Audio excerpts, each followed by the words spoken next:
Hello friend, welcome to my YouTube channel Saptrang Jeevan के। प्रणाम आप सभी को। कैसे हैं आप सभी? आशा करती हूँ कि आप सब बहुत अच्छे होंगे। जन्म से जुड़ी पौराणिक कथाओं की श्रृंखला में आज हम तीसरी कथा सुनाएंगे और आज की कथा है पांडवों के जन्म की कथा। तो आइए शुरू करते हैं ये कथा प्रसंग। पांचों पांडवों का जन्म भी बिना पिता के वीर्य के हुआ था। एक बार राजा पांडु अपनी दोनों पत्नियों कुंती तथा माद्री के साथ आखेट के लिए वन में गए। वहां उन्हें एक मृग का मैथुनरत जोड़ा दृष्टिगत हुआ। पांडु ने तत्काल अपने बाण से उस मृग को घायल कर दिया। मरते हुए मृग ने पांडु को शाप दिया, राजन, तुम्हारे समान क्रूर पुरुष इस संसार में कोई भी नहीं होगा। तूने मुझे मैथुन के समय बाण मारा है, अतः जब कभी भी तू मैथुनरत होगा तेरी मृत्यु हो जाएगी।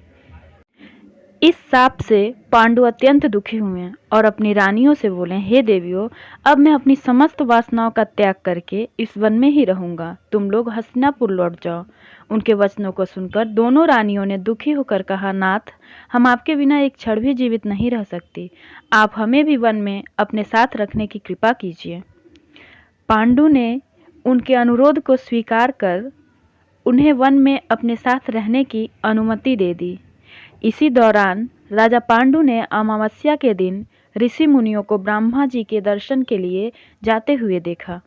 उन्होंने उन ऋषि मुनियों से स्वयं को साथ ले जाने का आग्रह किया। उनके इस आग्रह पर ऋषि मुनियों ने कहा कि राजन, कोई भी निसंतान पुरुष ब्रह्मलोक जाने का अधिकारी नहीं हो सकता, अतः हम आपको अपने साथ ले जाने में असमर्थ हैं।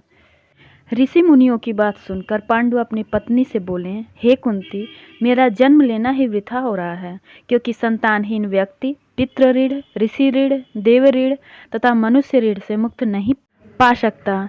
क्या तुम पुत्र प्राप्ति के लिए मेरी सहायता कर सकती हो? कुंती बोली, हे आर्यपुत्र, दुर्वासा ऋषि ने मुझे ऐसा मंत्र प्रदान किया है जिससे मैं कभी भी किसी देवता का आह्वान करके मनोवांछित वस्तु प्राप्त कर सकती हूँ। आज्ञा करें, मैं किस देवता को बुलाऊं? इस पर पांडु ने धर्म को आमंत्रित करने का आदेश दिया।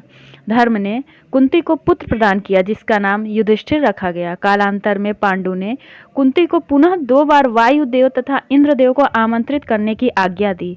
वायुदेव से भीम तथा इंद्र से अर्जुन की उत्पत्ति हुई।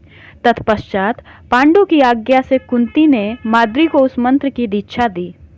माद्री ने अश्वनी कुमारों को आमंत्रित किया और नकुल तथा सहदेव का जन्म हुआ। एक दिन राजा पांडु माद्री के साथ वन में सरिता के तट पर भ्रमण कर रहे थे। वातावरण अत्यंत रमणीक और शीतल मंद सुगंधित वायु चल रही थी। सहसा वायु की झोंके से माद्री का वस्त्र उड़ गया। इससे पांडु का मन चंचल हो उठा और वे मैथुन में प्रवृत्त हो ही गए थे कि शापवश उनकी मृत्यु हो गई। माद्री उनके साथ सती हो गई, किंतु पुत्रों का पालन पोषण करने के लिए कुंती हस्तिनापुर लौट आई।